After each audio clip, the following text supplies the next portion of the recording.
all I did was act like I was going to put his head in the urinal. I was never going to put a kid's head in the urinal. I've even had clients with their kids that try to use those things as an excuse to be like, oh, I got my kid, I can't come. I'm like, you know what, bring him, I'll hold him for you. Yeah. You know, I'll watch him. Come on, let's get to work. You know what I'm saying?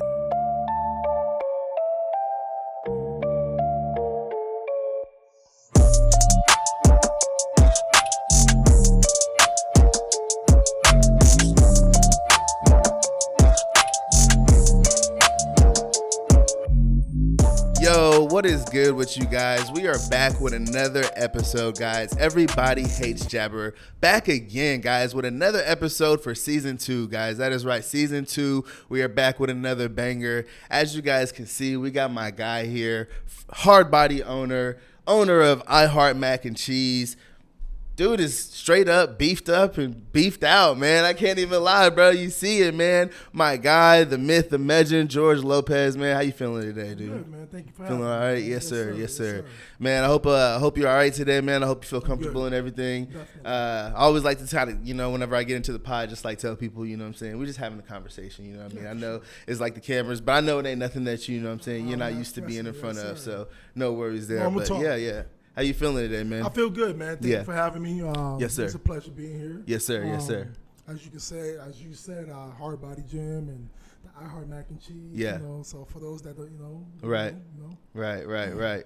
So, man, let's just get right into it, man. I know a lot of the people, including myself, you know what I'm saying, in the first time talking to you, kind of got a little bit of an accent to you, man. So, like, where's your background, man? So I'm originally from New York. Okay. Family from Guatemala. So Got you. I'm full-blown Hispanic. Mom and dad. Yeah. A lot of people they're surprised by that. Yeah. I thought you was black, man. No, yeah. Man. So I'm Hispanic. The first language is Spanish, and then I had to learn English while being in the States, But I was born and raised in New York. Right. Been in Tulsa for 16 years now. Okay. Yeah, moved here in 2007. Moved here for school, went to Spartan College Aeronautics, did the whole aviation stuff. Yeah. For a little bit. Got tired of it. I always had the mindset of entrepreneur. Yeah. So, I got into doing my own thing. Right. So, like, you being born in America, but having those Guatemalan roots, like, did your family, I guess they probably, especially being full blown, it was probably Guatemalan culture pretty heavy, even though you were born in America, living here in America, right? Right, yeah, for sure. In the Hispanic culture, man, it's always about family first. Right. So very family oriented. So it was hard for me to adapt moving here by myself. Right. I moved here alone. I didn't have nobody. I got you. So, in the beginning I was homesick. Yeah. So I had to get used to that. Yeah, being away from home and stuff, sure. Having that close culture and stuff right there. Because right here in Tulsa, there's a big Hispanic culture, but not like your family. You know what I mean? For sure. So like I said, I was always around family. Yeah. So this whole Tulsa stuff was fairly new to me. Yeah. Then I started meeting people, getting acclimated. In the beginning, it was tough. Especially like a place like Tulsa, coming from New York. I had to get accustomed to the slow pace, slow movement. Way slower than New. I've never been to New York, but you could just tell from the TV shows and stuff. Listen, it's a lot. New York is a lot to take in, and I tell people it's a great place to visit, but not to live. Yeah. Because for those who've never been, it could be too fast, too much going on. Right. You know what I mean? Yeah. So now when I go back, I'm ready to come back to Tulsa. Yeah, get back home. Don't lie. No more than 2 days, I'm good. Right. What about your family here? Like, is your family, like your mom and dad and stuff, are they born and raised in Guatemala? No, they're full blown Guatemala. Yeah. Yeah, mom and dad. My mom, I was born in a single parent household. Okay. My dad was always in and out in the beginning. Right. But it was always been me and my mom. Okay. My mom. Yeah. My mom, Dukes. I got my roots as far as my work ethic from my mom. My mom's always been a hustler, hard worker. She's always been the type of woman that's, let's prioritize family. Let's prioritize getting our things done. When it comes to work and make sure I was on par when it came to school. Yeah. Even though there was times where she would be working a double job or take me to work with her, but she always prioritized me being focused at school. Yeah. I've always been an athlete, so playing basketball and go to school was my number one thing. I got you. I played basketball, that was all of my focus. Yeah. But growing up, seeing those things, you take it for granted because I was adapted to seeing that. I was like, oh, my mom's just working. Yeah. My mom's always working. My mom's just working. Yeah. But that put something, that instilled something in me to see that, because it was just her doing it, and raising me. Even though now that I look back at it, I realize how, you know, we didn't have much, but the much we had seemed a lot to me. You see what I'm saying? So it was a lot for me, and I was appreciated because I was very happy. I didn't feel like I was at a loss. I didn't have much, you know. But now that I look back at it, I'm like, wow, we really had much. We really didn't have nothing. Right, Yeah, you know? that's how I am too. Like I said, I mean, it instilled a lot in me when I see my mom, and you know, now how I work, my work ethic that I have, my drive that I have today was because of her. You know? Yeah. See, and like it was kind of the same way for me. Like thinking about it, like growing up, like at first, whenever I lived with my mom, you know what I'm saying. Like unfortunately, she was, you know, a victim to drugs. You know what I'm saying. So she had kind of struggled with that. So there wasn't really much work that she had and whatnot. But I didn't know that. You know what I'm saying. We were really struggling. Like. Until like I went and lived, like eventually she went to jail. My aunt and uncle came and got us, and I lived with them, and like life was way different. And I like realized like, oh snap, like we got it now. Like it's a little bit better now, you know what I mean? But like, and what like, how was that like growing up though? Like in New York, being a Guatemalan kid, but looking, have you always looked black? Like. No, I've always looked black. So like I know like that's probably kind of been that probably made it even a little bit harder. It like, did. I mean, like I said, Spanish is my first language. Yeah. Right? So I've always had an accent. Yeah. Until today, I still have an accent. So, but when I was young, it was a way stronger accent. Right. I had to learn English. Yeah. You know? So being around American boys, you know, in the neighborhood, and especially in the neighborhood that I grew up in the Bronx. Yeah. I've had many of the guys that always made fun of me, picked on me, bullied me. I was always bullied growing up. Literally from the time we moved to the neighborhood we was at in the Bronx, I was about 4 years old. We moved there when I was 4. To high school, I've been bullied. Yeah. You know, so growing up, and I was the only child. It was just me and my mom, only child. And I remember me always getting bullied, getting made fun of, even going to school. I would be afraid to walk to the school, and then getting out of school, I get picked on, jumped, you know, get my clothes stripped from me. And, you know, people, because my mom, we didn't have much, but like I said, I thought we did. But I always wore Payless shoes, you know, with the Buzz Lightyears type of shoe, you know. I thought I was fresh. Right. I was fly to me. Listen, I was like, Mom, step in. And then, you know, but I ain't have much clothes, much outfits, but I knew how to mix and match, making sure that I, you know what I mean? So it was one of those things growing up that I really didn't realize till I got older, and I realized, damn, I really had it rough because I ain't had nobody have my back. You know? And I was always afraid to tell my mom. You know, I wouldn't go back and be like, Mom, you know, these kids are picking on me. I would never tell her that because I was afraid of what she would feel, or she would feel embarrassed. So I always kept that to myself. Up. So I've always been bullied too, from the time I was 4 to high school, and then to one day I was just like, you know what, I'm tired of this. Yeah, that's what I was about to say. Is like, what made you kind of break that? I started picking up sports. Okay. Right? So playing basketball, that's always been my thing. I've always been nice playing ball. Yeah. But you know, the coaches got me in the gym. Yeah. You know, my coaches was like, man, we need to lift, get you a little bigger. I was a lanky, tall guy. You know, so my coach was like, man, we gonna get you a little beefy. Yeah. And I realized I was starting to, you know, shape up, look better, felt stronger. So one day, the main guy who used to always pick on me, and I remember his name was Shane. What's up, Shane? Hope you watching. Shane, Shane. I hope you watching this shit, Shane. But man, this guy would pick on me, man. So I got one day I finally stood up for myself. I said, man, listen, man, if you lay one more hand on me, it's gonna be on and popping.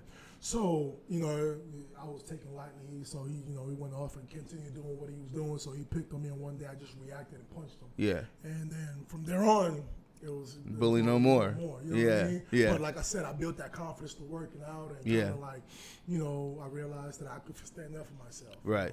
You know? So, and that means a lot, man, because there's so many kids out there that are in that same, you know what I'm saying? They just don't know that, like, what their outlet is. And a lot of these kids that are bullying, like, you know, a lot of times they're just hurt kids, you know what I'm saying? Like kids that don't know how to release the anger and stuff that they got, you know what I mean? Because that builds a lot of trauma. And also, I realized I've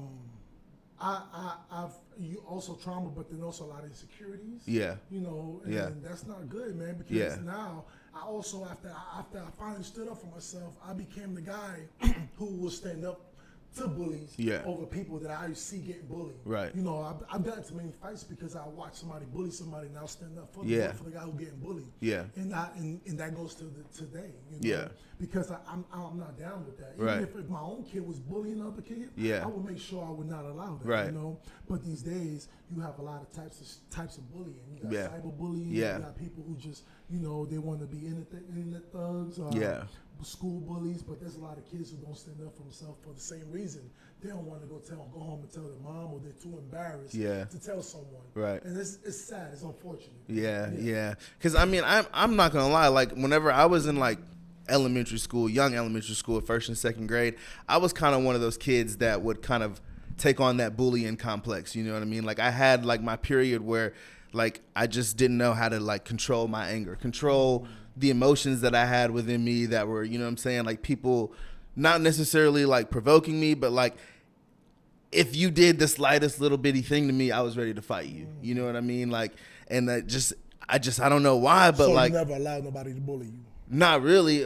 And like I just like, I mean, there would just be like this one kid in particular that like we would always just get into it a lot. Like I hated this dude. And by the way, like speaking of this kid, I'm gonna go ahead and say his name, Kenny.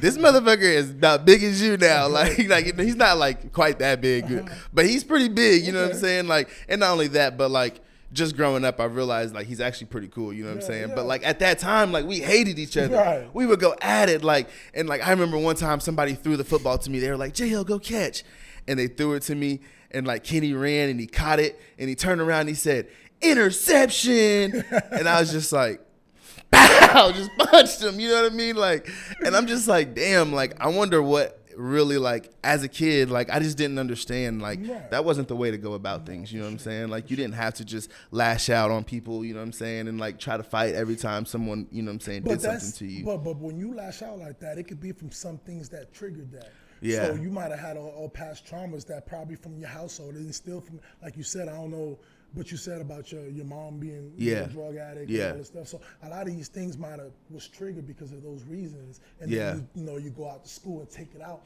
So there's a lot of bullies. There's a lot of reasons why bullies bully people because of what they're going through. What they were going through, So now that we get older, we kind of think back and realize, man, this kid probably was going through something. Yeah. They last shot at people. Yeah. And, it's unfortunate for the ones like us who got bullied. Yeah. We get the shit end of the trying to shit end of it. Yeah. So, but everybody go through these traumas, man, and this is very unfortunate. Yeah. Yeah.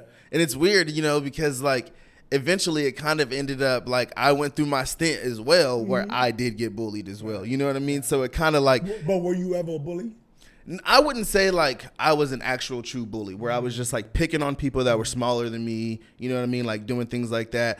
What I was the type of kid that was fucking with kids. Like I fucked with people a lot. And like, but I was also like the kind of like the older kid that a lot of the kids like to fuck with too. I was the one that could take it. So like I would give it back a little bit. Okay. So for instance, one time I got in trouble in school.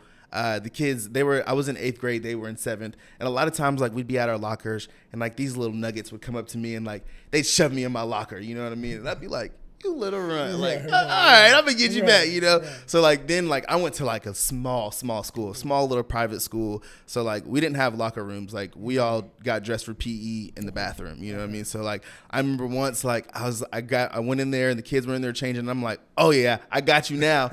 And, like, I grabbed him, and I picked him up. And I swear, all I did was act like I was going to put his head in the urinal. I was never going to put a kid's head in the urinal. No matter how fucked up I was never going to do that. You know what I mean? But at that moment, they don't know that. Yeah, they didn't know that. You know what I'm saying? So I got close, and then I put him down. You know what I'm saying? Right. We both laughed about it. It was funny. But one of his little friends, he goes and, like, he tells his mom what happened. And then his mom goes back. Like, she doesn't think it's very funny. You know what I mean? So she goes and tells the principal. And now it comes to this big old thing where it's like, JL put some kid's head in the urinal. And I'm like, bro, I never put his head in the urinal. Like, I would never do that. Like, so, like, that was, like, one of the things where I got, like, in trouble for bullying. And it was like, dude, like, me and these kids, like, fuck with each other a lot. Like, so but it's like the game of telephone. One person tells it and they go and it's told wrong. And another thing, too, like, for me, especially during that time, like, I went to, like I said, it was a really small private school. Like, my family was about the only black family there. You know what I mean? And not only that, I'm not gonna lie, I was the troublemaker at the school. I was the kid that was talking back to the teachers, man. You know what I mean. I was a little bit of a troublemaker. Bad because being the only black kid, they're gonna be like, oh, see, all black kids are the same. Exactly, you know what I mean. So you made us look bad, man. What's up? I man? did, man. I did. Hey, but I will say though, the rest of my family did good. You know what I mean. All my other family, they did good for the school. So they were like, all the other kids, we love them, but JL, if we could get rid of JL, we'll get rid of him. Just give us a reason. Trouble. Yeah, trouble for sure. You know what I mean. So, but like, at the end of the day, like, I would never have considered myself a bully. I was just a kid that played around too much most of the time. You know what I mean? Playful kid. Yeah, playful. You know, I'm still playful. It's carried me to an adult. Bro, I mean, it's cool to be playful. Yeah. Man. Life is about, just enjoying yourself. Right. I tell people, don't take yourself too serious. Facts, man. Facts. But anyway, man, so what does that Guatemalan culture mean for you, man? Like, because the one thing about being black for me is I don't really have a whole lot of culture that I can tie back to. You know what I mean? Most of my stuff is slavery, and then from before slavery, there's really not much to tie back. And even if I did go down and figure out my roots, you know what I mean? I still don't really feel that connection to it. I never was taught it. I never lived it. But like, you have you have culture, you know what I mean? You lived, you were raised in it. What does that mean for you? So for me, as far as the culture of, okay, let me give you a little history. Right? Yeah. So we're Guatemalan people, right? But we're also the black people in Guatemala. Right. Okay. Are originally descendants of Guatemala. Okay. So we also were slaves, believe it or not. So we're come from the Caribbean descendants. Okay. So my culture is called Garifuna people. We're Garifuna people. And Garifuna people, we have our own dialect. It's called Garifuna as well. So we speak a third language, which is called Garifuna. And we come from an island, a small island off the Caribbean called St. Vincent. Wow. So the history behind that was the Spaniards conquered us from there, enslaved us, and then we got distributed through the whole market of Central and South America. Gotcha. So you will find my people throughout Central America scattered from Nicaragua to Honduras to Belize, Guatemala, even Mexico. Gotcha. So my family, per se, we got thrown in Guatemala. Gotcha. All right, so that's the culture. So I claim Guatemala because that's all I know. Gotcha. But if we go back to the history and the roots, we're not really Guatemalan people. Okay. So so we also were slaves, man. Gotcha. So I come from the history of slave ship. So to go back to what you're saying as far as the culture, Garifuna people, we're a small group of people, man. It's not many of us. Yeah. Within the history of Guatemalan people and Garifuna people, we tend to grow. Right now, there's a lot of us. Right. But not within a specific state. You know what I'm saying?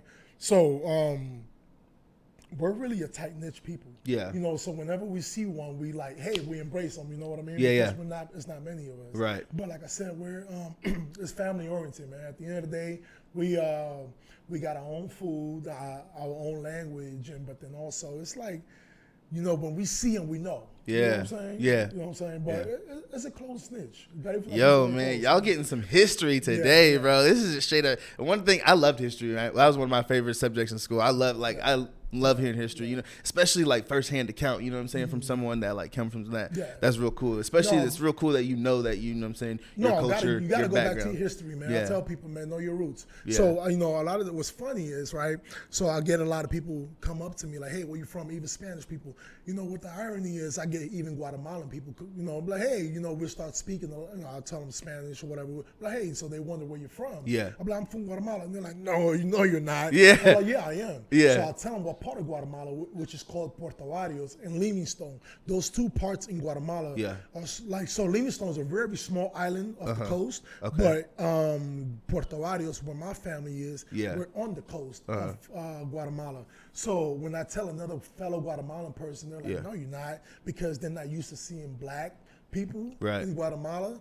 And so, and the funny thing is, like, when they see me, they be like, man, Guatemalan people usually are short, white, they look Mexican, you know. So, so the irony to that is even Guatemalan people be don't even, you know. That's funny. Which, I mean, that's why I tell them I'm from Guatemala, but technically, the history is, I got you.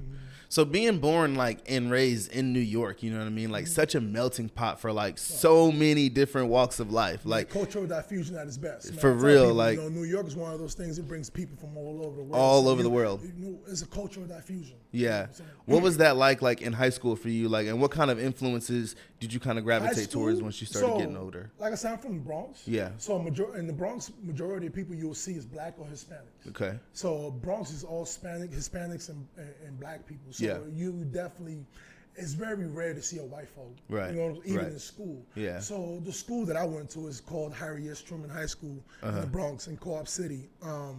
It was predominantly Jamaicans. Okay. It was nothing but it was like 90% Jamaicans. Wow. And black people. Yeah. And so you got 90% Jamaicans, 5% just black, and then another 5% Hispanics. Yeah. But it was predominantly Jamaican. Yeah. So my culture of Jamaican was very profound because I knew the culture because I was around it on a daily basis. My coach was a Jamaican guy. Yeah. My teammates were mostly Jamaicans. Yeah. And I was the only Hispanic on the team. Yeah. But so the culture. Jamaican, what's funny is the Jamaican culture and the Guatemalan culture, my Garifuna culture, was pretty much damn near close. So I felt like I was at home. Every time I go to school, being around them, it was kind of similar, Yeah. Yeah. Yeah. Did you ever kind of gravitate towards those negative influences, or was sports kind of did that kind of help save you from getting into that kind of lifestyle? Because it's probably so easy to do it in New York. What's funny is, man, you know what? Falling in the wrong path is very easy in New York. Yeah. Anywhere in the world, really, honestly. The neighborhood that I came up from, Soundview, the Bronx. Man, listen, if you ask anybody in New York, specifically the Bronx, if you say Soundview, they know. Because Soundview, I don't know if you're familiar with the Bloods, affiliation of the Bloods. So one of those team of the Bloods is a tribe called the Sex Money Murder. Okay. It started in Soundview, in the neighborhood I lived in. Got you. For me, it was a lot of those guys. They knew I was from the block, so they wouldn't mess with. So they wouldn't mess with the people in the block. That was from the they real. would protect me. Yeah. And growing up there, they seen the potential in me, and that was one thing. Even though I never gravitated to the gang affiliation and stuff like that, I was never really about that life. But I kind of embraced it because they protected me. Yeah. And being that they saw that I had potential and going far with myself when it came to basketball, I was one of those guys in the neighborhood that they was like, you know what, you're gonna make it. You're gonna be one of those guys that's gonna make it out the hood. You know what I'm saying? So they really protected me. So I really didn't have to be in part of them. But when I got to high school, I kind of started acting like it a little bit, just to kind of lash out. Yeah. I started feeling myself. Yeah. You know what I'm saying? Yeah. And so I kind of got a little bit entangled in it, but I never got into the whole lifestyle as far as robbing and doing all this other stuff. I just did it because I thought I would look cool. Could look cool, yeah. I wanted to be cool. Yeah, we do so much so much stuff in high school just trying to be cool. I just wanted to be one of those kids that'd be like, yo, he's blood. Yeah. But it was just, you know what I'm saying? Yeah. So I never really got part of the lifestyle and started doing the lifestyle, but I kind of got affiliated with it, per se. But it's easy to kind of I could see why a lot of those kids, because they want to join just to be cool, or the peer pressure of, oh, my friend is part of the gang, I want to be part of the gang. Yeah. And they get peer pressure and doing things when they don't have that family, they looking for that family lifestyle of brotherhood, so. Yeah. So what part of New York do you think you miss the most? None. Listen. Listen. You haven't heard of that saying? Listen, Linda. Yeah. Listen, Linda. No, yes. I do not miss it because listen, I have a so my mom. I have most of my family still live in New York. So I have a daughter out there as well. Okay. So I go to New York because I have to. Yeah. But if I ain't have those things in New York, I wouldn't go. Wouldn't be there. I'd rather go any part of the world. I just don't like New York. Yeah. Don't get me wrong, man. That's where I come from. So you guys out there, don't get it messed up. Yeah, right. I still rep it, When people ask me where you from, I tell them I'm from the Bronx, New York, where things happen. Yeah. But I just don't miss it because it's just, I've been here for over 16 years now. Yeah. And I've adapted to this place here. It's slow pace, and you kind of like, you got time to think. Yeah. And I got my family, my wife and kids are here. Yeah. You know what I'm saying? So even my wife, she hates New York. Yeah. You know, my wife, you know, she's like, look, I don't want to go. You go. Yeah, you go. I'll stay here. I'm not going. But yeah, I don't miss it, man. Yeah. So ultimately, like, what brought you to Tulsa? I know it was like aviation and stuff. What brought me to Tulsa was school, man. Yeah, school. Okay. So at the time, back in New York, I was working at a heliport. I was working with helicopters. Okay. So I was working on. About how old were you at this time? I was about 17. About 17. Yeah. Can you also move that mic just a little bit sure, up? sure. Yeah, right there. That's I was about 17 years old. I was working on helicopters at the time. And I had a pilot there that was working there. He was the one who told me about Spartan. Okay. He saw that I was really crafty when it Yeah. came to working on the aircrafts and stuff like that. He see the work ethic. What kind of work did you do on So them? I was just fueling the helicopters, and also Okay. we did minor work on the blades, the Okay. rotated blades on the helicopter. Yeah, so yeah. if anything go wrong, we was putting them back, taking them out, Gotcha. kind of like working on them, just Yeah, kind of yeah. make sure everything was running right. Apprenticeship type thing. Yeah. So Okay. kind of like a mechanic to the craft. I got you. Yeah. But I wasn't certified yet. Okay. I was just working there. Yeah. So I knew I was picking up experience while working there. Uh-huh. And so one of the pilots there, you know, I had a fellow, he was a buddy of mine at the time. He used to always take me out flying and stuff like that. Mm-hmm. He was like, man, do you ever think you could ever see yourself doing this full time as far as a career? Mm-hmm. And he was like, man, listen, I graduated. He actually went to Spartan. He got his Okay. pilot license at Spartan. Yeah. He was like, I went to the school in Oklahoma. It's called Spartan. And he said, you should look into You was it. probably like, where the fuck is Oklahoma? Listen, Linda, I did not know what the hell Oklahoma was. Right. He said Oklahoma. I said, what? What? What is Nigga, that? what? Especially Tulsa, you Yeah. know. And then the first thing, I've heard of Oklahoma, but my thing that went off was cowboys. I thought they didn't have no cars. Yeah. I thought you guys was riding like horses around Horse here. and buggy and stuff. Man, listen, Horse-drawn man. carriages. So I did my due diligence. I pulled it up. At the time I Googled it. Yeah. And the funny thing is that all I did was Google it. I looked it up. I did my research. And the next day I had a recruiter call me. How they found me, I don't know. I guess when you pull up the link. They're not playing with that. Yeah. So the Use- recruiter did his job pretty well. yeah, use that first But- introduction to that. Yeah, Listening but to. the crazy thing is all I did was Google it, and I started just reading on the school, not giving it no thoughts. Yeah. All I said was, well, let me just look it up, kind of see what it's about. So I looked it up, and what sold me was I told them my first thing was like, hey, do you guys have basketball there? Because I was still hooping at the time. Yeah. I mean, you know, I'm a hooper. So I'm like, yeah, we got basketball court, we got a team, blah, blah, blah, blah. He was like, why don't you come down and visit? Yeah. So I came for a visit Yeah. to Spartan. He flew me out. Realized it was a bunch of bullshit. There was no basketball team. There was none of that. But you know what? I was highly disappointed. Yeah. So, but then he did a great job recruiting me because then he saw me on the whole licensing, how I could further my career, Yeah. make this amount of money Yeah. once I get done, and do all these things, you Yeah. know. So I said, you know what, New York at the time, I was just working, you know. Yeah. So I'm like, you know what, let me go ahead and figure this out. Yeah. So let me give it a try, right? Yeah. So I literally flew out here with just myself. Literally, my mom gave me $500. That's all she had. Yeah. She didn't want me to come, but she knew that was best for me and my, you know, for me to better myself. Yeah. So all she had to give me was $500. And when I moved down here, I was doing the whole financial aid stuff. So I was able to get my room and board paid for. Right. So I was staying on the campus of Spartan. And but at the time, I didn't have no income, no nothing. Yeah. And so all they can give me is room and board with the financial aid that I've gotten. Yeah. But at the time, I ain't know nobody. I ain't have no transportation. I had to figure things out. It was hard, man. Especially around.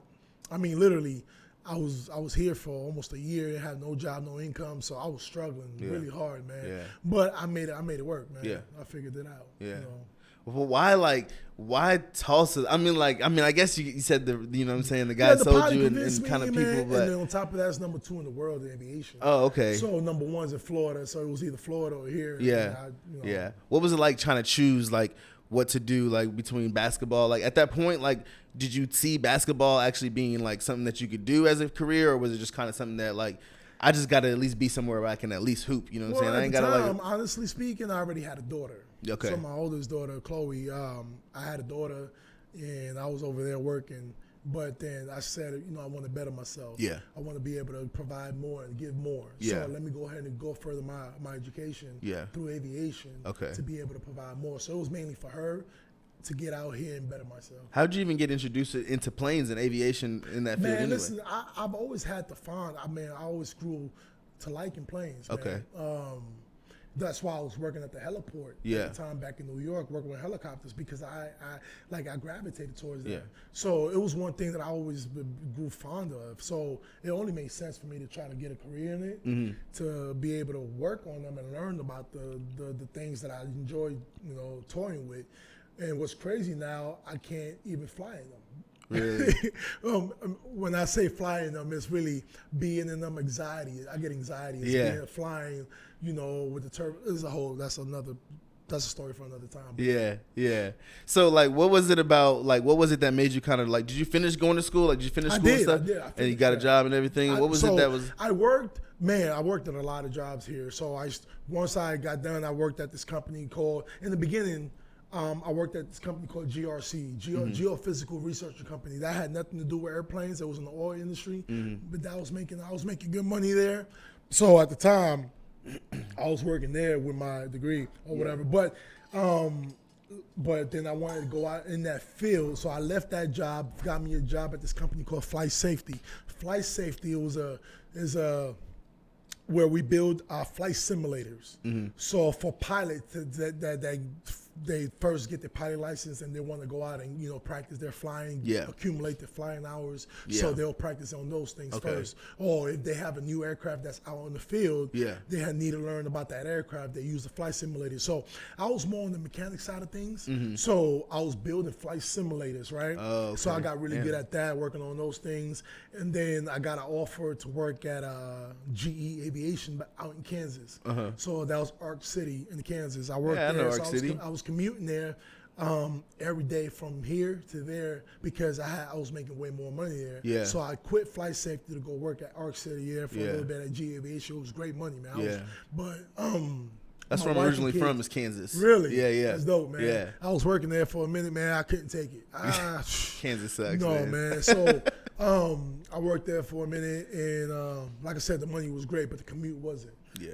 So I was working crazy hours, so I would come home in the middle of the night. I worked graveyard shift. Yeah. So I would drive back 2.5 hours to get back to Tulsa and then come back home to sleep because my wife was cool with me working there. I even gotten a place to live out there just so I wouldn't be commuting back and forth because the shift that I was working, you know.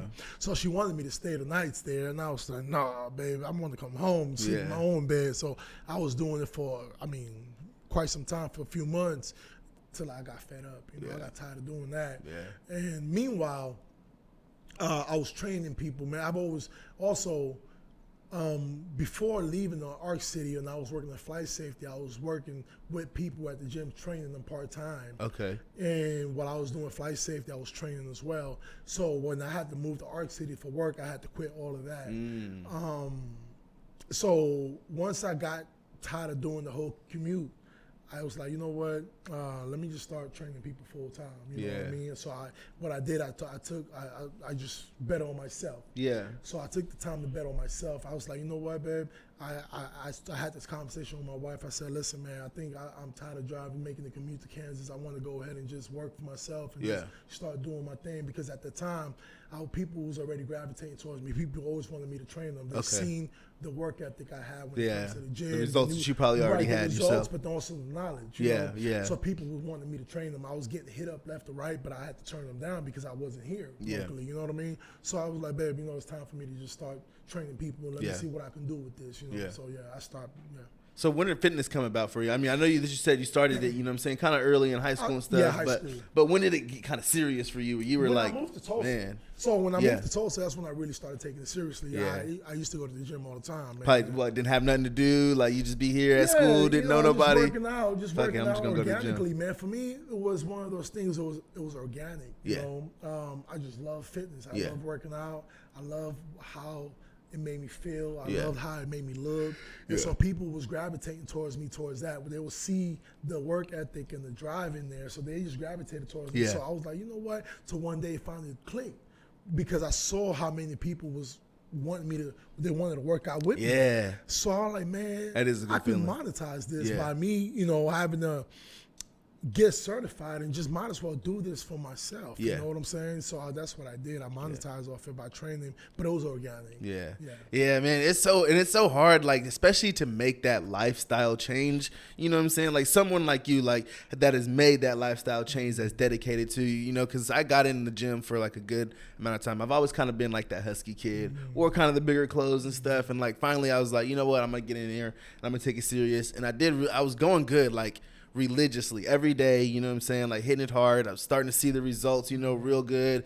And like you said, like my cousin, he just got his doctorate in like physical therapy and stuff. So like that's who I would like reach out to and like talk to, about, hey, how do I do this? How do I do this? Can you give me good workout plans? So like when I first started, he would send me workout plans and stuff like that. Kind of helped me get started. And so I was someone that, like you said, had a little bit of knowledge about it. And like a lot of people would like ask me like, oh, let's work out together and all this stuff. But once COVID hit, it was like, man, once them gyms shut down, it was like I lost all motivation. You know what I mean? It just kind of. So you haven't been back since? I just now started getting back into it, like kind of more seriously, because we just moved into a new place and we got like a little home gym. It really ain't got much there, but I've been going like a little bit now. So it's like I've been trying to get back into it, but it's just like, man, like it hurts like seeing those pictures from like 3 years ago where it's like I was swelled up on them and I'm like, man, But man, you know what? I mean, I highly recommend you to try to find that motivation again and keep it going, because not only for the look, it's for your health, man. Exactly. We're getting older, man. Yeah. And I tell people, listen, man, nowadays, back in the days, I was more accustomed to trying to get big and build muscles and look good and just trying to, now it's more therapeutic for me. It's more for my health, my mind. You know what and I'm that's saying? what it became for me. Like, exactly. Same for me. When I first started, I'm like, I just want to look good. I just want to have a six pack. You know what I mean? Like, and then like after being there every day, it was like, this literally makes me feel better. Like, I mean, there'd be days, I was like 22, 21 years old. So like we'd go out to the club, be out at the club, all night long, like getting trash, but like next day, I was going to the gym. Like I was going to be in it. I'm sweating it all out. Like everything I just drank, I'm sweating it out tomorrow. And like, man, like just having that motivation and like, it really like, it fueled me. Like it made me feel better. I felt like I had clearer mind, you know what I mean? Like, so I'm getting back to that point where like, I'm starting to go every day. It's been probably about like 3 weeks now, you know what I mean? I work out like 3 days a week. And then the other 3, I'll just like do like a little cardio, pretty much like walk a few miles. At least you're being active, man. Yeah, for sure.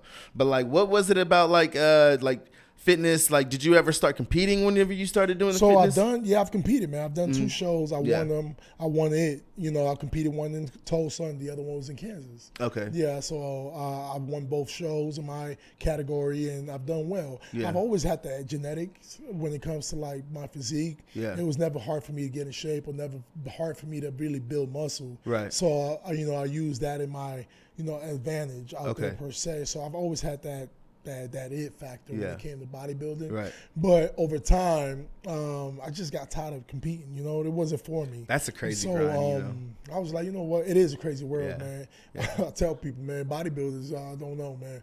It's just something about the whole culture I don't like. Yeah. So I kind of got away from the whole bodybuilding industry within itself. Yeah. I love bodybuilding as a whole, as far as the gym, just the workouts and stuff like that. But bodybuilders, it's just like the culture of bodybuilders. Yeah. It's not for me. I'm not. You know what I'm saying? I mean, you seem like you're someone that, like you said, you're knowledgeable. You know about the health side of it. Yeah, for sure. I don't know it all. Don't get me wrong. Right. I don't know it all. I know what I know from the research I've done. Right, for sure. So, but like it's kind of, like whenever those, like you said, that bodybuilder culture is not always the healthiest, like you see a lot of those guys that are in their 60s and 70s now and they can barely walk, they can barely do a lot of things that they used to be able to do, so if I feel like if you're not taking care of your body while you're doing that, it's really almost no point, for sure, you know, man. No, man. And those bodybuilders you're talking of, those are the bodybuilders those are old school bodybuilders that just went too hard and didn't mind, just going crazy in the weights with the weights and pounding their bodies. Yeah. There wasn't really concern about their bodies at the time because you know when you're young, you feel like you lift the world. Yeah. But there wasn't thinking about longevity. You know what I'm saying? So I was fortunate enough to think about longevity, even with the foods you eat, the supplements you intake in your body, all that stuff, you have to be mindful, man, because that takes a toll on you. Over time, your liver, your kidneys and stuff like that is affecting all these things. Man, I was go ahead. I was just saying earlier about, like, it's this guy I know that from Nowata or whatever, and you know where Nowata is? I've heard about it. Okay, yeah. So super big, huge guy.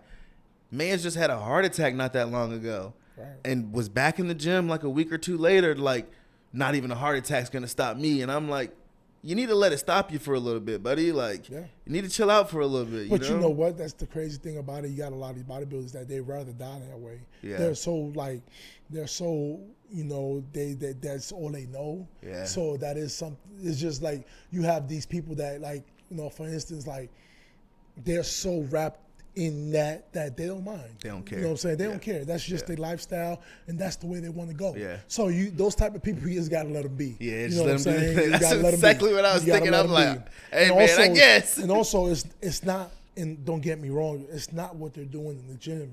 It's what they're doing outside the gym, and that's causing all those things. Yeah. So I don't like to put that misconception out there as far as, like, the workouts and going to the gym a lot. That's what's killing people. No. What's killing these bodybuilders is the stuff that they're intaking behind the scenes that you don't know or see, or they're not telling you about. So that's what's causing all these other stuff, all the health issues. Yeah. So that's what I tell people. Don't get it twisted. The gym is cool and all. That's the best thing you can do is go to the gym. But be careful on what you're doing and partaking in. And that was another thing that I wanted to kind of ask you about, like, competing and stuff. Mm-hmm. Like, is it possible to actually do, like, these bodybuilder competitions without taking those type of supplements that enhance? Absolutely. I mean, it is possible. They have different categories as far as different shows. Okay. If you would like to compete in an all-natural show, they have many of those. Those are becoming more popular. Really? Back in the days, it wasn't as common and popular to see. People will frown upon those because, you don't have those freaks, that come in there and looking all crazy. You know?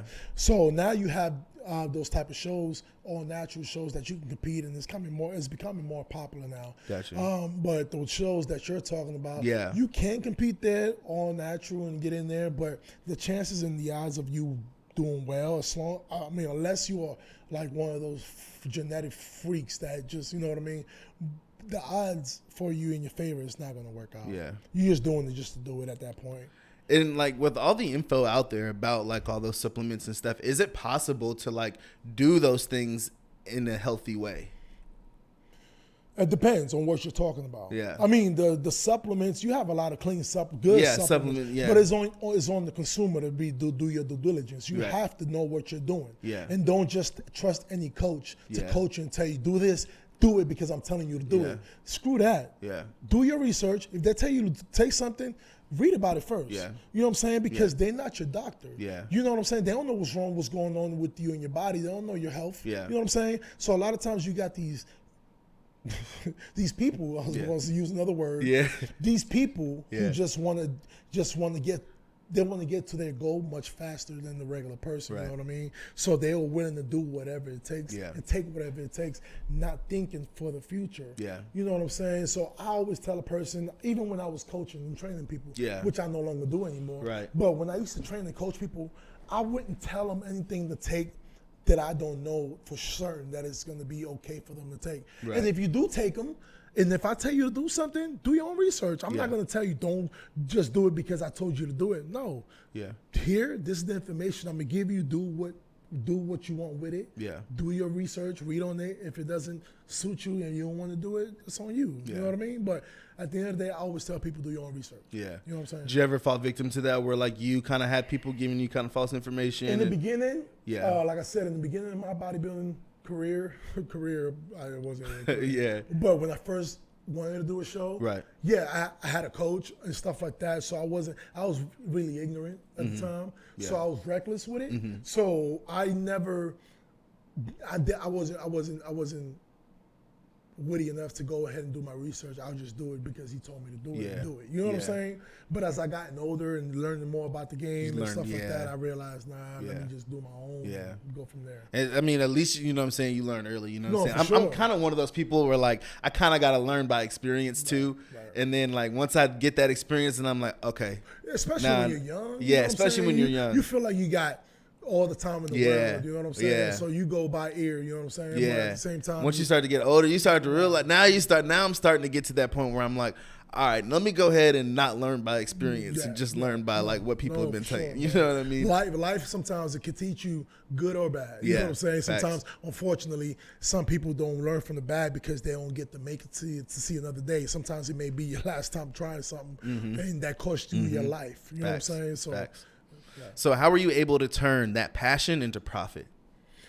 So that's a good question, man. So like I said, at the time I was still training people. Within me prepping to do a show for myself and doing the whole bodybuilding thing. And so I use that time as for me to do the show, to gain knowledge and experience, to be able to coach other people. So people will see my work ethic and my drive and my motivation. I use that as a marketing tool. And so people would be like, inquiring about information when it came to that. And so I was able to monetize from it because people would ask me to coach them. So I started coaching people because of my experience in the field. Okay. 1 second real quick. You can switch those and put the old SD card in there and just keep going. It's in the bag. You don't be in a rush. We're all right. We got that one still going. Filled up. We've been filming podcasts all day today. Really? Yeah. Oh, you've been doing this all day? All day, man. Jeez. All day, yeah. So. Yeah. The one that says C. How many have you done today? This is number 4. Take it out. Take it out. It'll say it on the card itself. What are we still recording this stuff? I could just talk. No, freely? yeah, you're good. I can talk freely? Okay. I mean, what is your goal with this? Like, what are you trying to do? You just trying to do this, like, go... So it's the blue one, babe. It's pretty much like for me, like my goal with the podcast. I mean, I've talked about this a few times too. Is I just want to like, I would love to be able to do this full time. You know what I mean? Like that would definitely be my goal. But it just feels me being able to just talk to people, gain knowledge. You know what I mean? That's kind of one of the topics I had for you today too, and one of the things that I was going to talk about, which we can go ahead and get to there and get back to. You say that, yeah. We can converse about that. But no, we'll go ahead and talk about it now. We'll get back to the how you turned it and stuff. But one of the things about it for me is and I was just saying this earlier too about it is they always tell you in order to be successful in life, like you need to surround yourself with successful people. Right. You know what I mean? And so it's kind of one of those things where it's like, how are you supposed to surround yourself with successful people whenever you're not successful? You know what I mean? Whenever you don't have anyone successful in your life, because successful people, they're busy. They got things to do. They're not looking for new friends. You know what I'm saying? Right. They're not always looking for people to mentor. You know what I mean? Sometimes like you come in those contacts with those people by chance. You never know how, you know what I mean? But sometimes you got to make your way into, you know what I'm saying, contact with those people.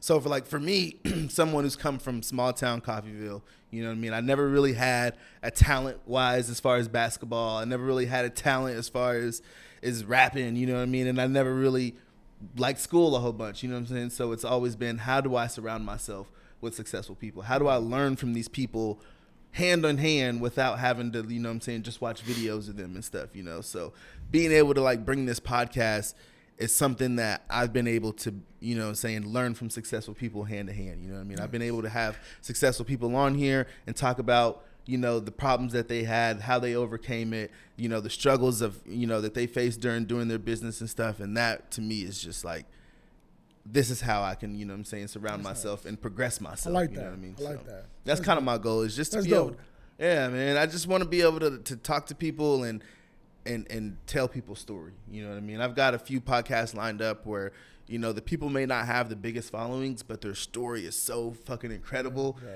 You know what I mean? And I'm like, this is crazy. Right. You know what I mean? Like even you, like before I even knew like that you had a following, you know what I mean? I was like thinking like, that day I met you in Tintos, I'm like, damn, like he seems like he would be a hella dope dude to be on the pod. But I didn't know like who you were, you know what I mean? So I'm like, I don't know how to get in contact with you. And then I seen your Instagram and I'm like, this is him. I'm like, let's go. Yeah. I'm like, I got away. I was curious to how you found me. Yeah, man.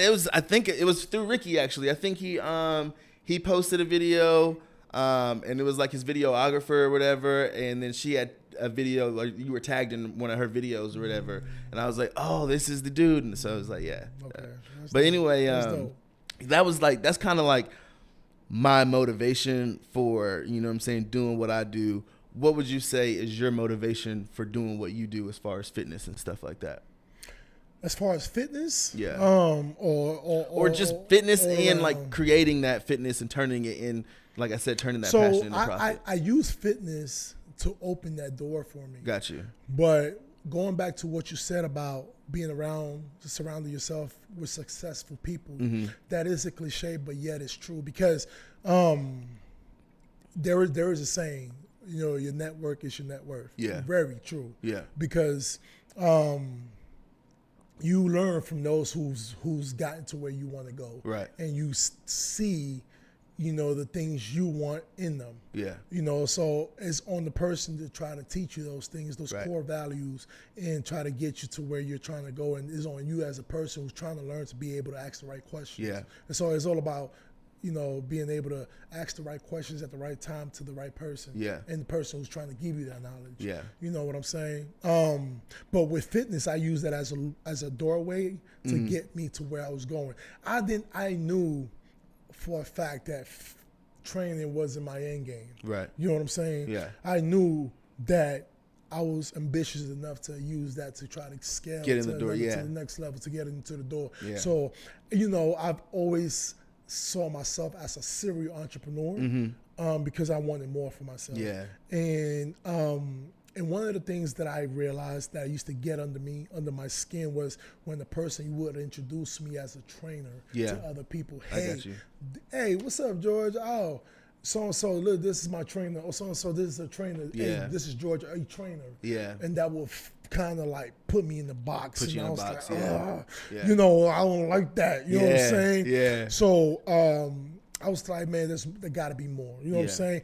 But then also, for me, was having that partner. Also having, you know, being around people that motivate you, to give you that drive. You know what I'm saying? But me also, I always tell people, choose the right partner. Yeah.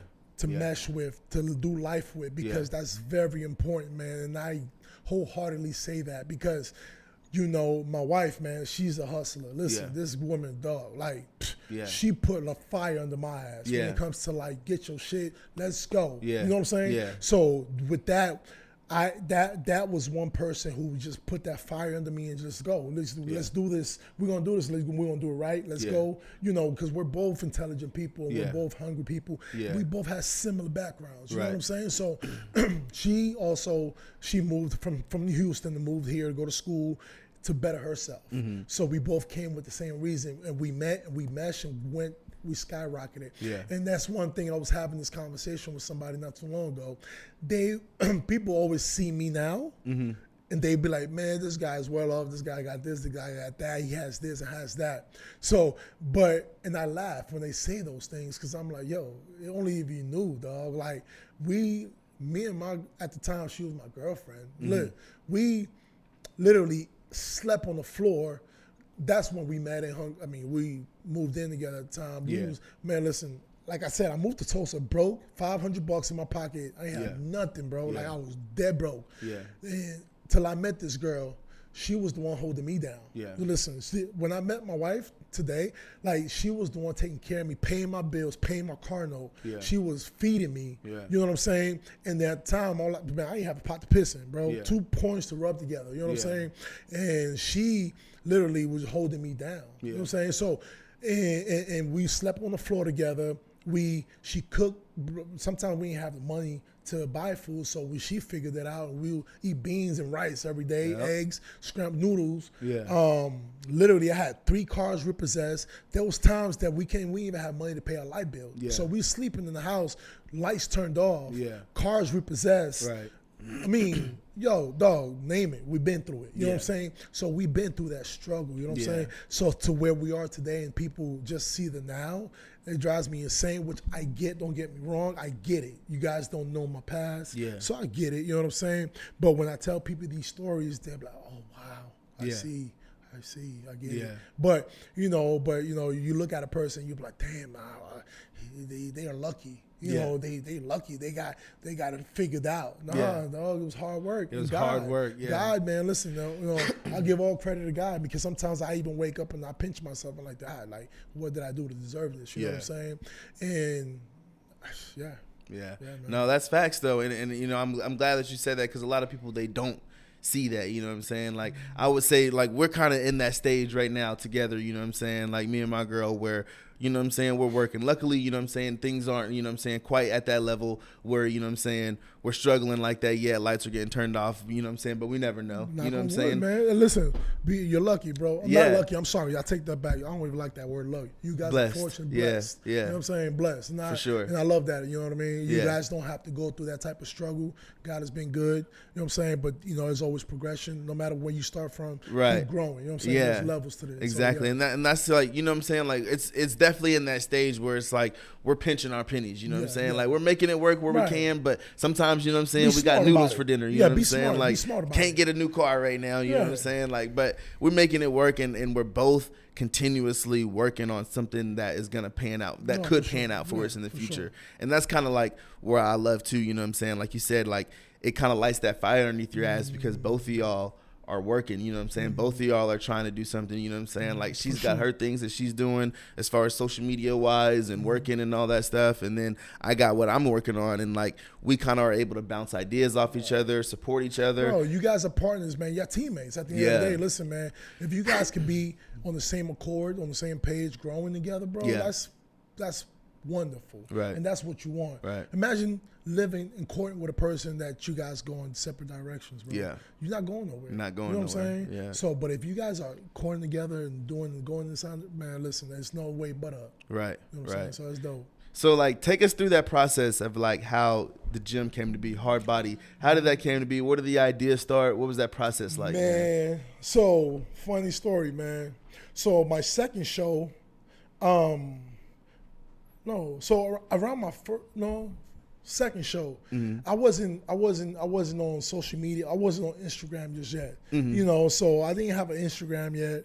And at the time, I was trying to figure out, what should I name myself? When you sign up for an Instagram page, you got to come up with a name and stuff like that. Little username, So I was trying to figure out, man, I'm like, how do I go about naming myself in this? You know what I mean? I didn't know what to think of. And that was while I was prepping for my second bodybuilding show. Okay. And my wife was like, you should call yourself HardBody. Yeah. So she came up with the name HardBody. I was like, huh? HardBody? She was like, yeah, because shit, you always hard. She hated because I'm always hard. Even till this day, she's like, man, your body's just too hard. She doesn't like it, you know what I'm saying? So she came up with the name GL HardBody for my Instagram name. Yeah. And so fast forward, she while I was training people, I saw my growth. I used to train out of different gyms, and I saw the value I was giving. The value of my training to other gyms. I was like, you know what, man, it only makes sense for me to do this on my own, which was my ultimate goal, was to have my own gym anyways. Right. But I at the time, I wasn't sure if I was ready to do that. So, but at the time, the location where I was training at, it was out of this gym. I'm not even gonna say the name of the gym. Yeah. But I wasn't being appreciated. Got you. So, and they come to find out the owner of the gym was just mistreating my people that I was training at the time, and I didn't appreciate that. Yeah. And so there was a lot of back and forth there, bumping heads and stuff like that. So I was like, you know what? It's time. This is the sign from God telling me, let's go. Yeah. You know what I mean? So I started off with a 2,500 square foot facility, literally small. 2,500 square foot, it ain't that big. Yeah, yeah. But at the time, I was just, those for me and my clients. Me training my clients one-on-one, group training. But I saw the growth, like it was like out of nowhere. People started following me. Even people from that gym were following me to my gym. Even though it was a small gym, like not even secondhand equipment. It was more like 10th hand equipment. It was like low budget equipment, man. Probably about the equipment I got in my home gym right now. Bro, probably even worse, honestly. But the good thing about me as a trainer at the time, I was good at improvising. Yeah. So even if I didn't have the proper equipment to train you, you can make a workout out of it. A specific body part, I was knowledgeable enough to be like, listen, we're going to make this work and we're going to target the muscle we need to target with this piece of equipment that we have. We're going to make it work. Yeah. And that's what I tell trainers these days. I'm like, most of these trainers aren't trainers because a lot of times they don't even know how to categorize a specific muscle. They're spoiled.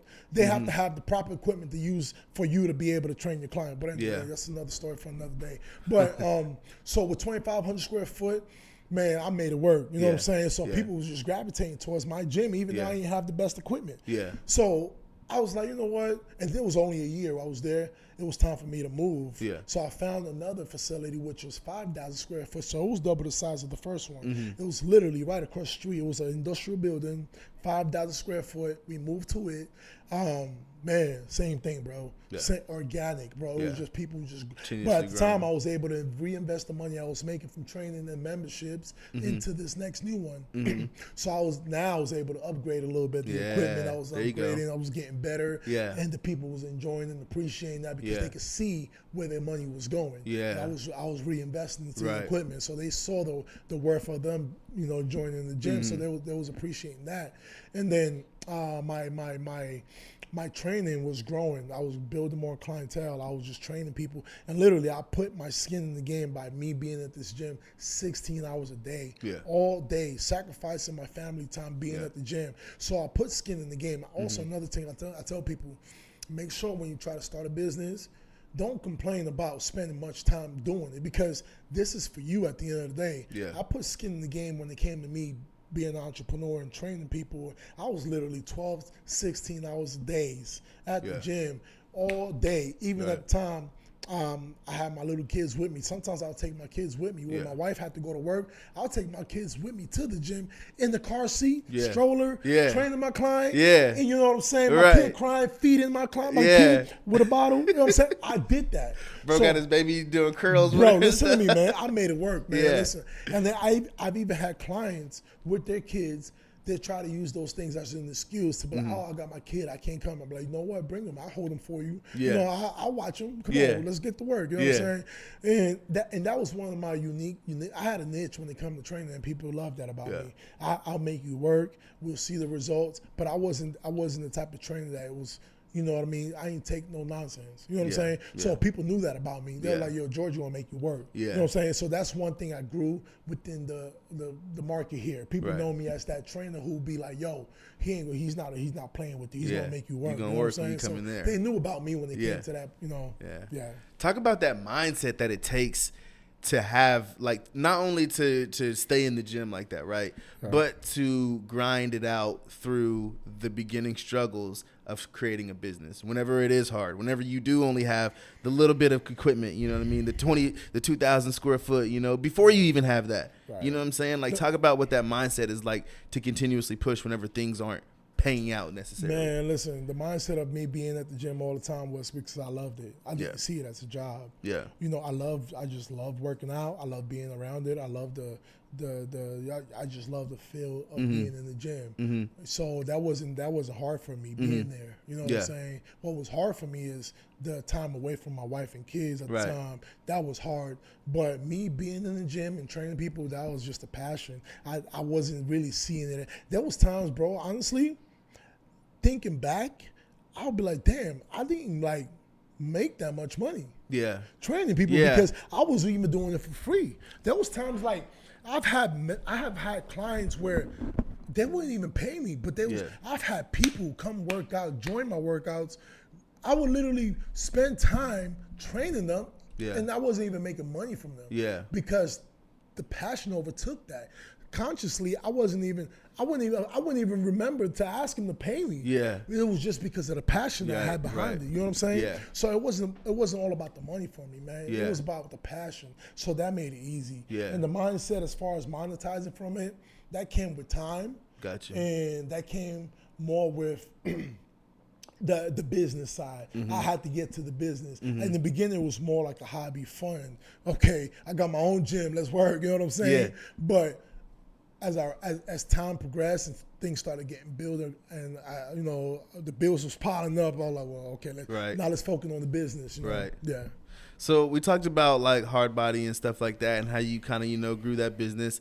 Now, where did like I Heart Mac and Cheese come in? Because for someone that is like, so you know what I'm saying, like you got the gym and everything, and it's just like mac and cheese. Like I was not expecting this. You know what I mean? I get that all the time. Yeah. Man. So what's funny is I get people be like, man, I see what you're doing there. You're trying to get people fat so they can get into the so gym. they can go No, like man. some mastermind plan right there. It's not even like that, man. What's crazy is my kids, man. Yeah. So I have 3 boys, man. You know, Jordan's my oldest. He's 14. Jaden's my middle child. He's 11. And then I have Jadena. He's 6. Okay. Jadena, which is a 6-year-old, this boy can eat mac and cheese. He loves mac and cheese. Yeah. My wife would have to make him mac and cheese all the time. Yeah. So long story short, we saw I Heart Mac and Cheese is a franchise out in Florida. Yeah. So we saw the franchise I Heart Mac and Cheese, and we tried it, and we loved it. It was a no-brainer. But then we realized there isn't a market here for it as far as the mac and cheese. That we never seen one like it out here. There wasn't no market here for it. So we was like, you know what? Why don't we just bring it here? You know what I'm saying? It's a no-brainer. Nobody has a I Heart Mac and Cheese here, and the whole concept of it is, it's like a Chipotle, but with mac and cheese. But then also, what's crazy about it is not only mac and cheese. So you got grilled cheese. You can customize however you want to make your bowls. It doesn't have to always be pasta. You got vegan options. You got gluten-free options. You got it all. You know what I'm saying? Yeah. But it revolves around I Heart Mac and Cheese because it's just there's pasta and stuff like that. But we have a lot more to offer. You know what I'm saying? Yeah. But it was just it was something different to do outside of what I was doing. You know what I'm saying? Me and my wife, we whatever we see opportunity, we go for it. Yeah. If it's a business opportunity like real estate, home health care. So we also have a home health care agency. So we have multiple businesses that we just, if it makes sense, we're gonna make it work. You know what I'm saying? To where, we just open-minded. Neither one of us have been in the food industry. She worked at Olive Garden at one point when she was back in college, and I worked in McDonald's. That was the furthest knowledge of fast food restaurant ever. Neither one of us had the experience, but we said, let's do it. You know what I'm saying? If it doesn't work, it doesn't work. If it works, it works. How do you go about even like opening one of those and franchising? The franchise is, you got to make sure you go, you have a meeting with the corporate, you know what I mean? Let them know what your goals are, and you got to have a market for it. Gotcha. So we had the market for it here, and then we made it work, and then you just got to buy into the corporate. The franchise, you got to pay to buy one, and there's a whole process and numbers and a lot of money. But do you just send emails, or how do you get started with that process? So listen, just like the gym, I put my skin in the game. I was literally cooking those bowls. I was there every single day. The first location, so we have 2 locations right now open. One in Bixby and the one in Midtown. And the first store, bro, literally every single day, from the time we open, 11 a.m., and mind you, you have to get there earlier to start prepping. So by 9 a.m., I'm at the store prepping, preparing, getting the store ready before we open for the customers to the time we close. At the time we close at 10 p.m. And then afterwards, keep in mind, you got to close, but then you still got to clean and get set for tomorrow. And get stuff so ready for you tomorrow, working I'm working from 9 a.m. to midnight every single day. So I was putting my skin in the game by working behind, learning the process and making sure things was getting done the way it needed to be done, because you got to learn your system before you let loose. Anything I always recommend, always tell people, man, when you build a business, don't just let it go and give it off to somebody else to run it for you. You make sure you know your system from front end to the back end, because nobody can get over on you on anything new that happens after that, But I put my skin in the game, man. I was there every single day from the time we opened, man. So now I was able to, since the system was built, now I was able to sit back and relax and pull back away and let them run it. Now we have a manager in place to where, we can relax a little bit, but you still got to oversee them and make sure things are running correctly. Right. You know what I'm saying? Yeah. But so do you think it's harder to open like a franchise location or like build something from the ground up? That's a good question, and that's a question I get asked a lot. Yeah. Honestly, building one from the ground up, especially a full service restaurant, because there isn't a system already in place. You see what I'm saying? Yeah. And unlike ours is unique in the sense because you're only giving it to the customer, and the customer takes it, eats, and go. Right. Unlike a full service restaurant, you have to cater to the customer. You have to, pretty much you got to keep going back and forth. You got to wait. You got to wait to them. Yeah. You got to do all these things, and then also a lot of the stuff is already it's made in-house. Mm-hmm. You see what I'm saying? Yeah. But unlike a franchise, you already have a system in place. You purchase, you make the foods and stuff like that. It's a lot of variables, man. Yeah. But I think a full service restaurant and that's something that you build from the ground up is much more hard and difficult. Yeah. I mean, like judging from the outside in, that's what you would kind of like think of, you know what I'm saying? Mm-hmm. But you just never know, like dealing with like corporations and stuff, like with all the hoops man. You got to jump through and stuff. There is a lot of freaking headaches. Don't get me wrong. Like right now, there is.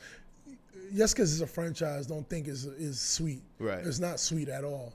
Man, listen, I've had my fair share of headaches. You know what I mean? For sure. But that's just like anything else. You can start a business. You always gonna run into these, these things. Facts. So now I'm gonna kind of like do a little bit of assuming here, but like you're someone that I would probably assume is probably one of, the most successful people that I've had on this pod today, you know what I'm saying? Mm-hmm. And not only that, but I just want to give you your flowers for one, like just for being, like being different, you know what I mean? Like you're someone that has, a Hispanic culture. You know what I'm saying? You look back in society's eyes, especially like if you're getting pulled over from an officer, you're probably going to be black. You know what I mean? So like, the odds are against you. You know what I mean? And a lot of times, us, people of color are told, like the only way that it's out for us is either through sports or through rapping. You know what I mean? But like you're someone who has found a way to make it out. Thanks, man. Off of brains, you know what I mean? Like that's an incredible thing. A lot of times, a lot of people that look like us, they don't get that recognition for making it off brains. The only time we get recognition is whenever we drop a hot album or score, 56 points. So like, what was it like for you? You know what I'm saying? Like whenever you finally kind of got to that point where, you kind of realize like, hey, I'm getting to that point where I'm starting to be successful in life. I'm maybe the point where maybe you've seen that you had $1 million in your bank account or whatever it was. What was kind of that moment like for you? Have you even had time to even sit there and think about it? I don't think like that. Yeah. Because I think if you for a person that starts thinking like that, they start getting comfortable. I'm not comfortable. Right. I feel like I haven't made anything. Yeah. Which I honestly speaking, I'm not where I really think I could be. You know what I'm saying? No, there's always more. Yeah. I'm hungry for more. I'm striving for more. Yeah. Like me and my wife, we have these talks where we're not comfortable, and also we have kids, so we don't teach them how to be comfortable. Yeah. You see what I'm saying? Yeah. We have 3 boys at home that are watching. You know what I'm saying? Yeah. So I got a teenager now, bro. Yeah. He's 14. You know what I'm saying? And I got a daughter in New York. Yeah. She's with a different mom. She's in college, bro. Right. So, they cost. Yeah. You know what I'm saying? Yeah. So, I appreciate you saying that, but when people come up to me all the time saying, "Man, you made it, man, you successful," God has been good, man. I'm very fortunate that I'm not homeless. Yeah. But I don't like I said, I don't think I made it. I don't think like that. I don't walk around like that, and I can say that wholeheartedly where I don't think like that. You know what I'm saying? And I feel like I'm just a regular person, which I am, bro. Yeah. We bleed the same way we should. Everything, Facts. you know what I'm saying? So, at the end of the day, God has been good. I don't take no credit. But one thing I do tell people, and when people do ask me for advice all the time, I tell them build a team. It ain't just you. Yeah. So I never I didn't do this on my own. Right. You know what I'm saying? People be like, man, you did it. No, I didn't do nothing. Like I said, for one, relationship. Get you somebody that's going to grow with you, is going to inspire you and motivate you to be greater. Yeah. And then for 2, build you a team of people, be around people that have you equally yoked. In the mindset that they're trying to grow as well. You know what I'm saying? People who are trying to build and not just be stagnant on. Back in the days, bro, I used to party. I used to have a lot of buddies, bro. I used to have a lot of friends, people I used to call friends. And there was bro, now to think back, none of those people, I don't know. I don't see them anymore. Right. It's because they weren't friends. They was just associates that you party with. Yeah. But those people wasn't progressing in life. Yeah. So they was keeping me aback. You know what I mean? So till I finally got away from that, doing those things with those people, I started seeing growth and change, and I was going progressive to where I needed to be. And that's why I tell people today, don't be so quick to call somebody a friend. Yeah. A friend is somebody that's going to help you get you to where you want to be. They're going to help you grow to where you want to be. So you use that person and they use you to grow together. Yeah. You know what I'm saying? So when I say build you a team, have people around you with the same mindset that they want to win. Yeah. And you're going to also want to win with them because you see that progression in them. And the advice that I give people is always find you, build you a team, man. Yeah. Build you a team. You can't do it alone. If you ever meet a person that tell you that they did it alone, they're full of shit. Right. Full of shit. Right. You know what I'm saying? Yeah. So, yeah. Yeah, because it's one of those things where, like when you think about it, I'm kind of the same way. Like, whenever people kind of ask me, well, like what's your goal? You know what I'm saying? Like, as far as like with the pod and stuff, like I want it to be, you know what I'm saying, as big as I can possibly get it. But also, like, I don't want to be shooting podcasts when I'm 45, 50 years old. You know But I mean, technically speaking, you can. I mean, I could, bro, because this is something you say you enjoy doing. Yeah, yeah. And this is not really a job for you. No. This is something you're getting gratification out of this because you're getting to talk to people. Yeah. And being that you're a personable person, I mean, bro, I'm usually not I'm very warm to people, but I kind of take it back a little bit from people if I don't know them. You made me comfortable from day one. Yeah. Even walking through this house right now, you and your lady right here, I mean, you guys made me feel real comfortable right away. I appreciate that shows me the type of person you are. You have great spirit, great energy. Yeah. It's good vibes, man. Yeah. Just talking right now, I know we're on the podcast, but it feels organic. Bro. We're just having a conversation. Just conversation, right. And it feels really good in here. Yeah. And you're doing a great job. I appreciate that, man. You know what I'm saying? So don't say you don't see yourself doing this for a long period of time, bro. Yes, there's many more things to do. Yeah. But this right here, bro, this is you, bro. This is and I'm definitely with that, you know what I mean? But like also like I do see myself like venturing off, you know what I mean? Sure, eventually, bro. You know what I mean? Like getting to that point where like, I'm trying to do something a little bit different. Things. Yeah. But bro, this right here, bro, you're sitting here talking on the mic. And it's fun, you know what I'm saying? Bro. I definitely enjoy it. You do this for free in the barbershops. Right. You know what I'm saying? Right. You know what I'm saying? So you might as well, because this is a new avenue of things, because going digital where everything is, that's where it's at. Yeah. You know what I'm saying? Yeah. And I can see you growing. I mean, you're really good at this, bro. I'm not even because I'm here, but you're really good at what you do. I appreciate it, man. I really do.